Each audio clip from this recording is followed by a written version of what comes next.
Okay, all, it is 11:30 by my computer clock. Let's give it one more minute and then we will get started.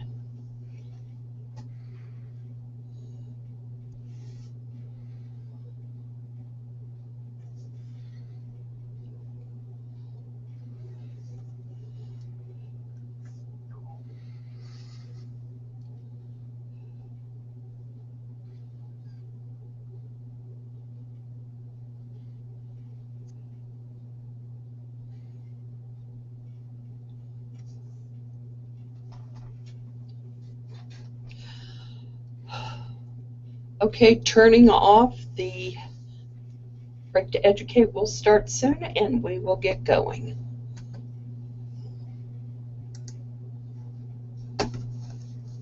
Okay, let's get started. Hi everybody, welcome to our Break to Educate today. I love having Break to Educates on Friday because I can say, yay, it's Friday. So anyway, we're glad you took the time to join us, and we hope that you continue to like the B2Es and the topics that we're providing. As always, if you have something you would like us to address on a B2E, we're more than happy to. So just let us know. Okay, let's get started. Today we have Tim Johnson, Manager of Network Services, and Dustin Usher. Dustin, what is your official title?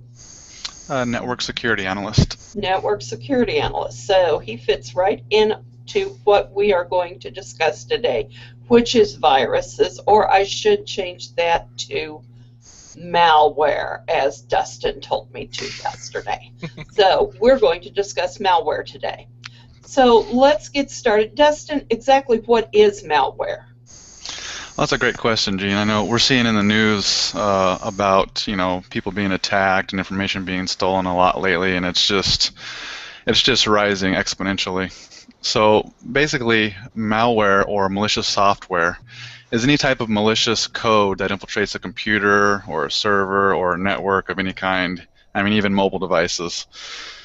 And there are many different types of malware or different classifications. I mean, you can have spyware, keyloggers, viruses, logic bombs, trojans, worms, ransomware. I mean, the list can go on, but they're all classified under that malware.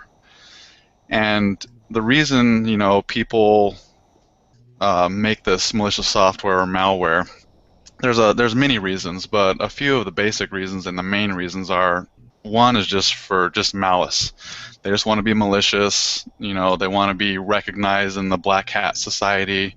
Basically, the Black Hat Society are basically attackers or hackers.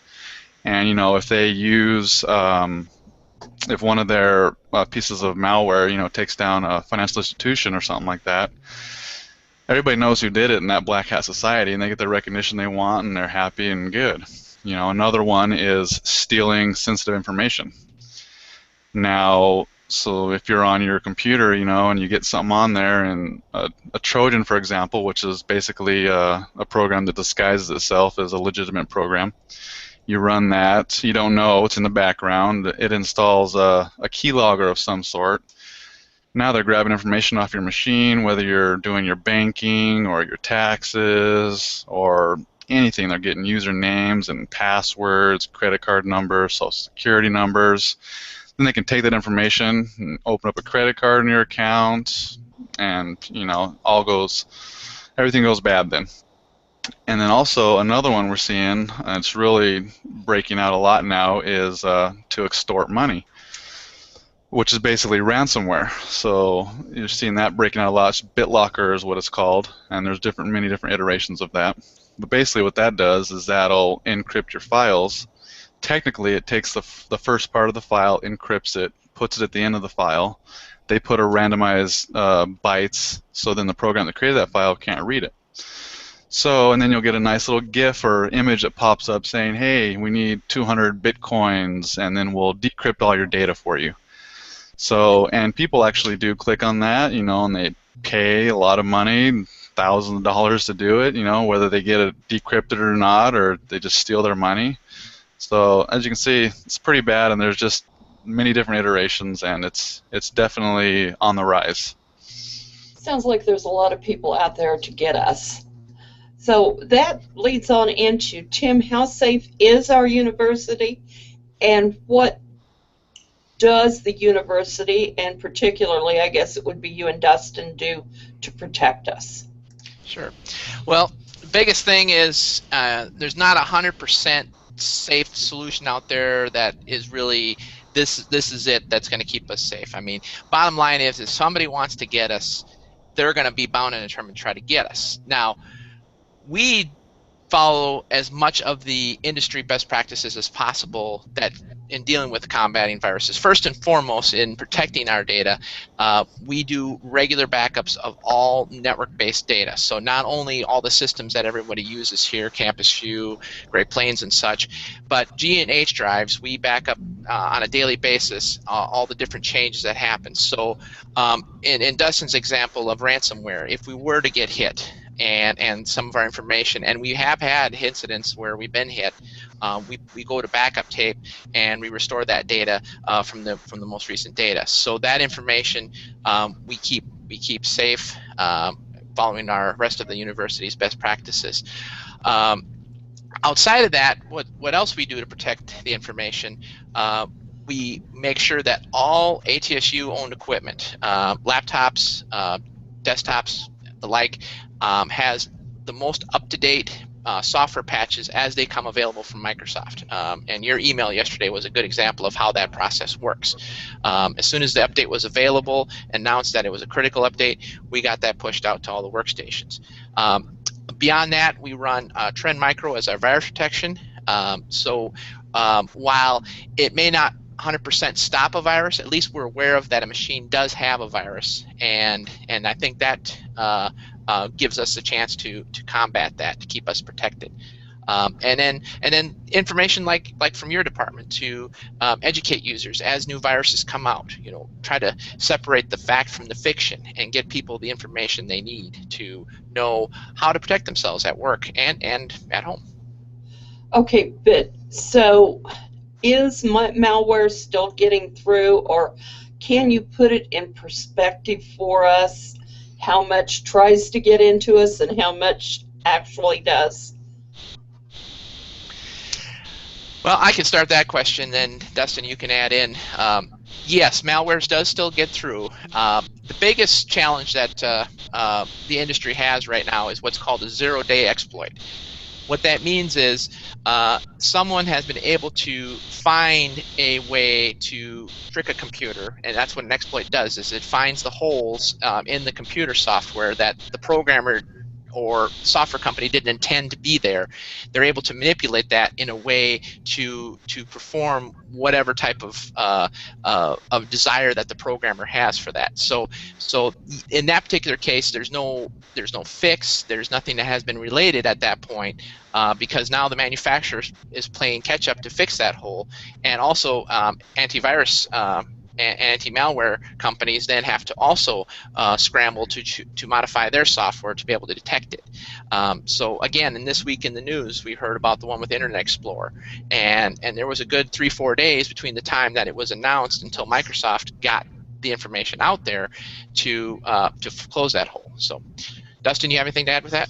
Yeah, going along with that, Tim. So yeah, so basically what he's getting into is like there's many different what's called attack vectors that these malicious software can come in.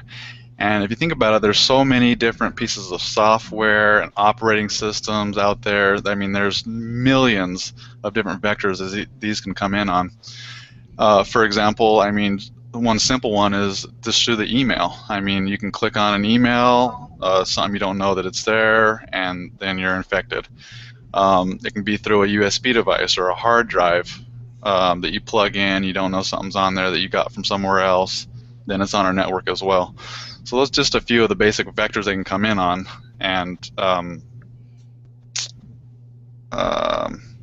go ahead, Tim. I think that was all I had. Okay. Yeah. Bottom line is, yes, it can still get through, and as soon as we're aware of it, we do as much as we can that's available to educate and protect our systems when it does happen. Okay. So if I am a user, which obviously I am, and I think I have a virus.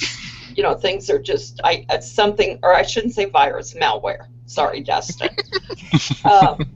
Like an email comes through that just doesn't look right. What do you want us to do?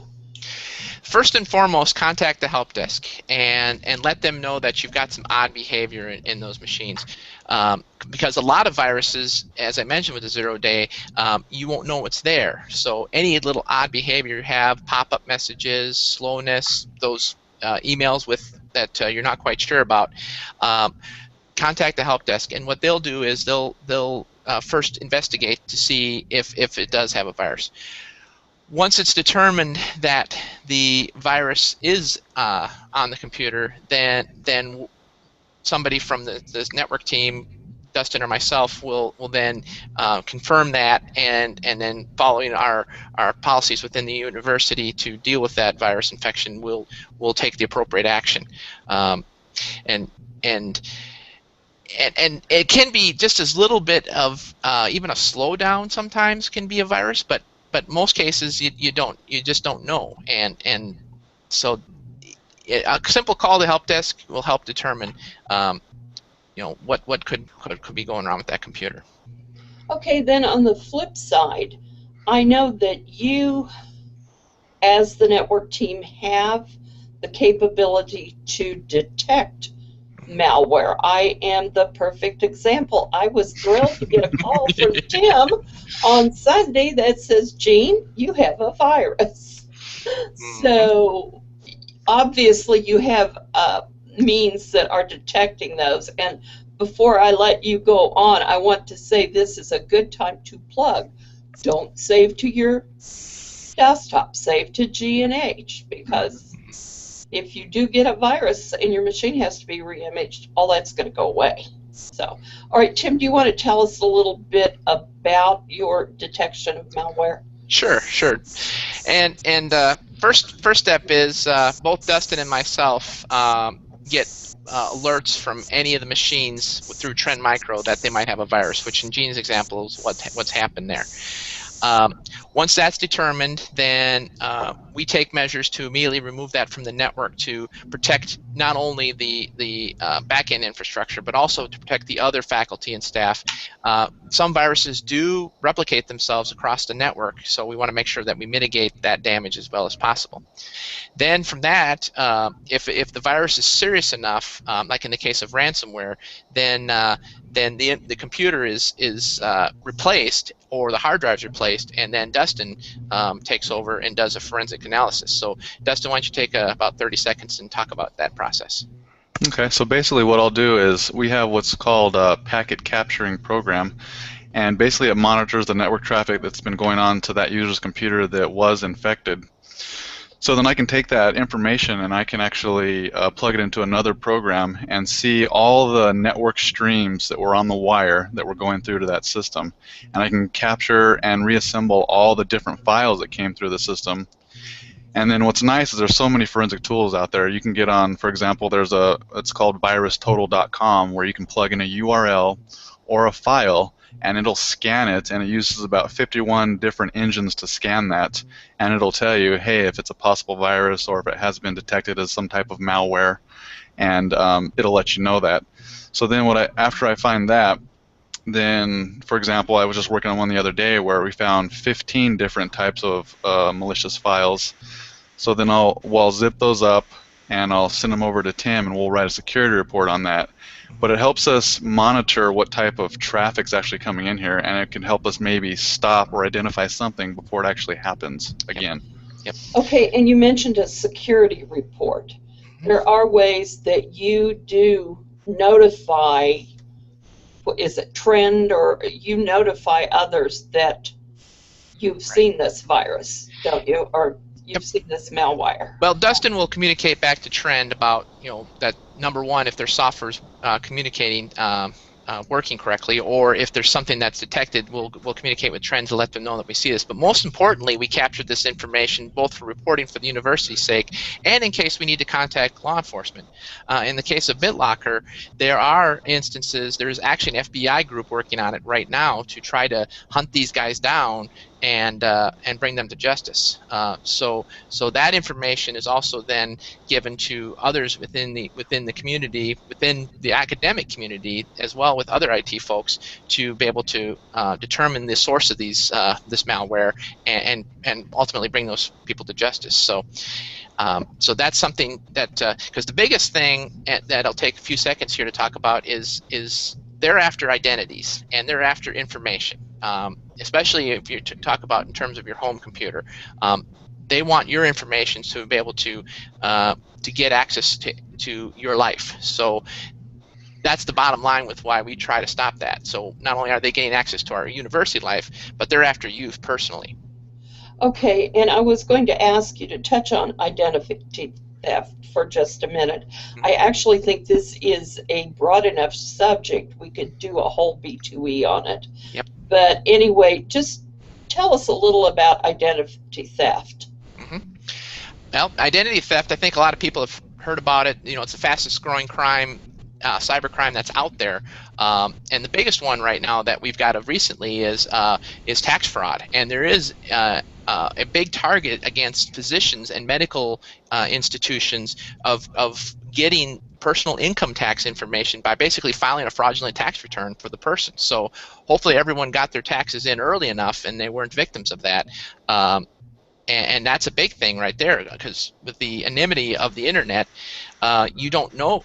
The IRS can't 100% say that you filed that return. So it's easy for them for people to gain that information, ultimately, gain the refund that should have been rightfully yours.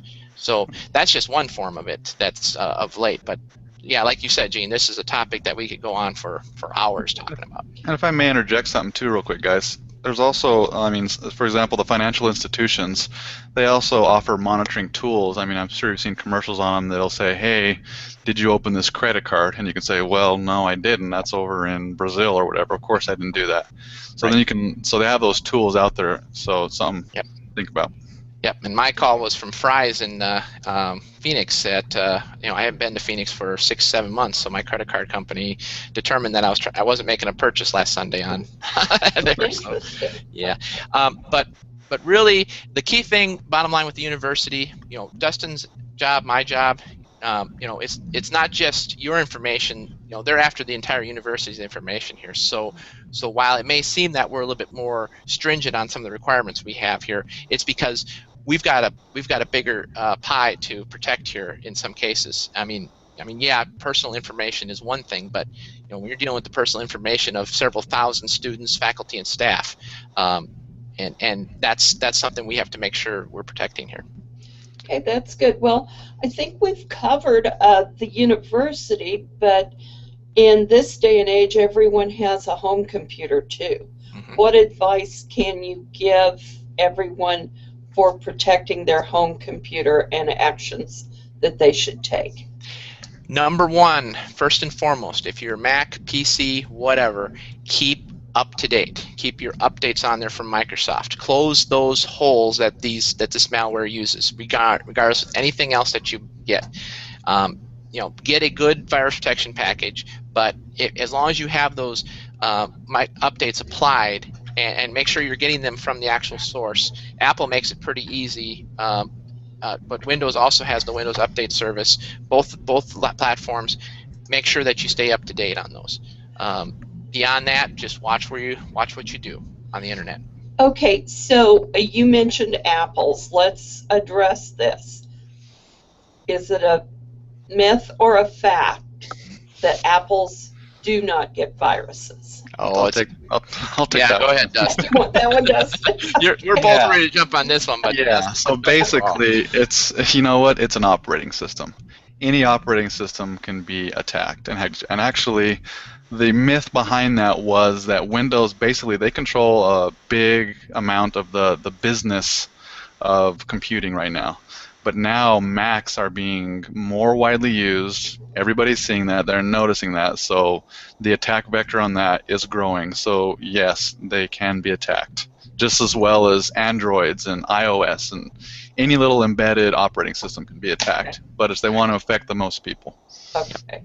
Mhm. All right, that answered that question. I do have a question from our good buddy Tanya Fitch, and she is saying the bear share virus. How do you remove the bear share virus?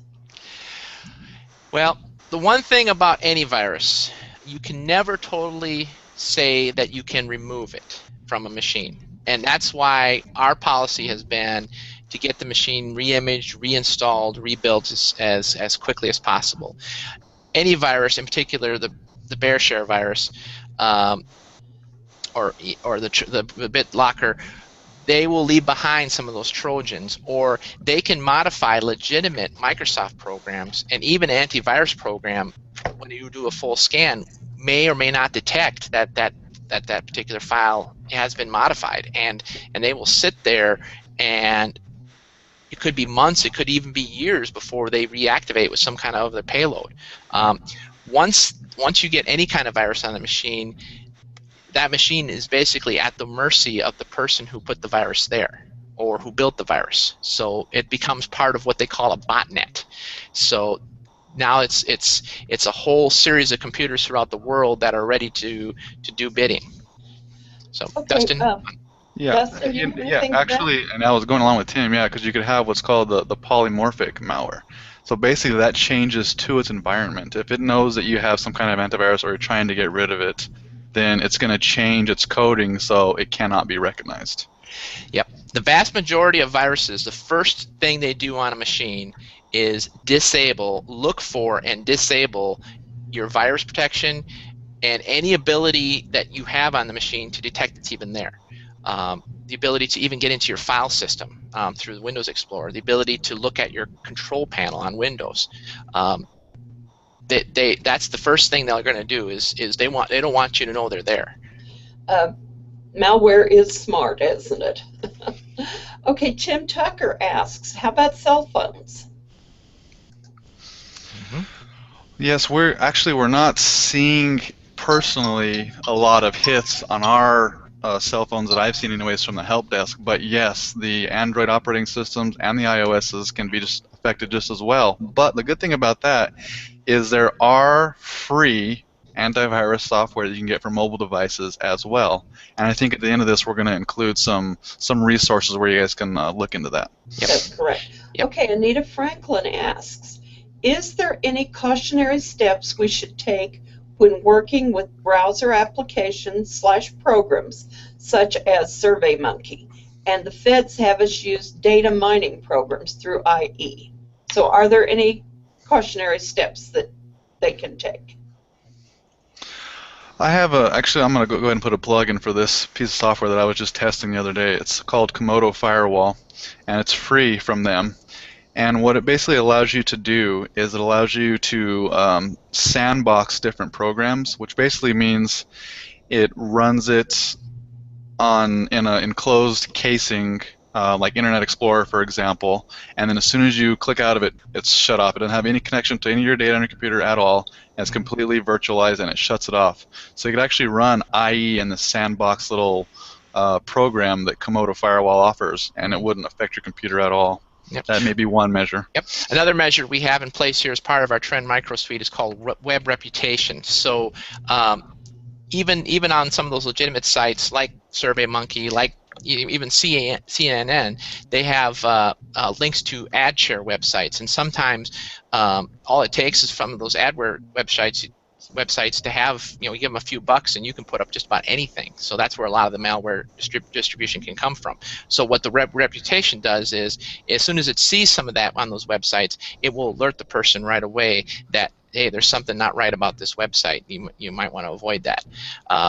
But as long as you know that these are good companies, SurveyMonkey and such, it's widely popular, it's free, and when you get something that's widely popular and free like that, sometimes they also become targets. So on the back end, these companies are doing their due diligence to make sure that they keep a lot of this malicious activity off their sites. Okay, and Lori DeWald is asking, is there a browser that is best to use on our computers? I'll take that one, Tim. Go ahead. So basically, there's a ranking, and you can find this online as well. So basically, Google Chrome is the most secure browser that's on the market right now, and that's according to some tests that they were running. They actually paid people to try to hack into their browser. So right now, it's the most secure. Internet Explorer, of course, is the least secure. It's the most widely used. It's being attacked the most.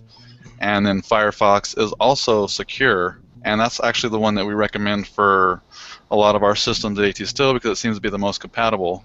But it is way more secure than an Explorer is. Yeah. Okay, and Anita mentions she would like to have that application to help her with her HRSA databases. Anita, if you will put in a ticket, because my memory is very feeble, I won't get off of this and remember to do it. So if you'll call the help desk, we will help you with that. So we have taken this 15-minute break to educate and turned it into a half an hour. But this is such good information, and I'm always guilty of poking the network guys and making fun of them. That's one of my reasons for being here. But they do a great job, and they help us out a lot more than any of us realize or see. They're just in the background, and they are taking care of us. One more question. Beth Thompson says, what antivirus and anti-malware software do you recommend? And after you answer this, guys, let's also put this up on our off-air site. These would be good links on that. So, absolutely. Okay. Who's taking this one? Go ahead, Dustin. Okay.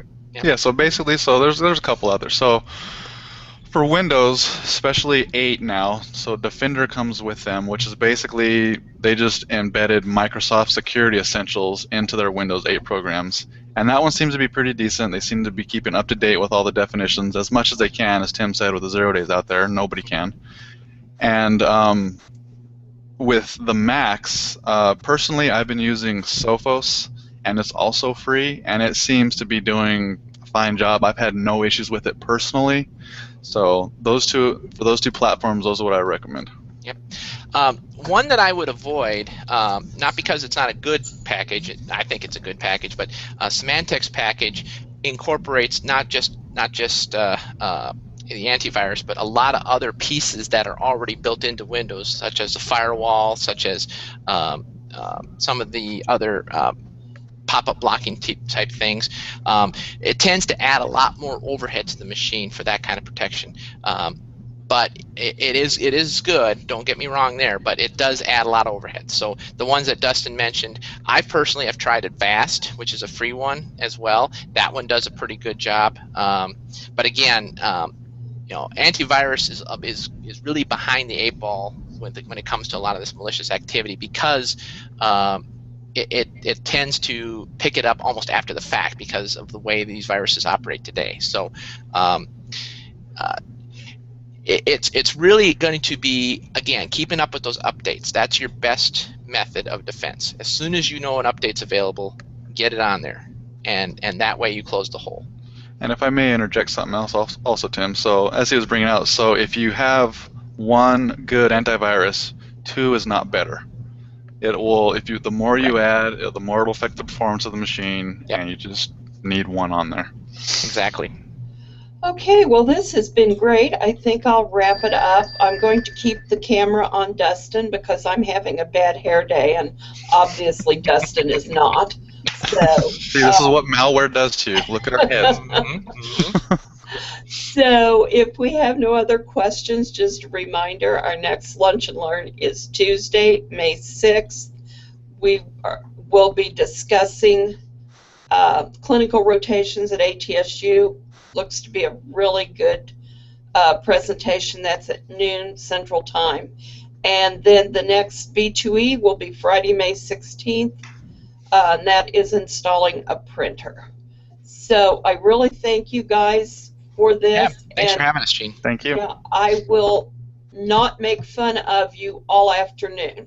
Of course, I have the afternoon off too. So, okay, I'm going to throw a quick question in before we sign off.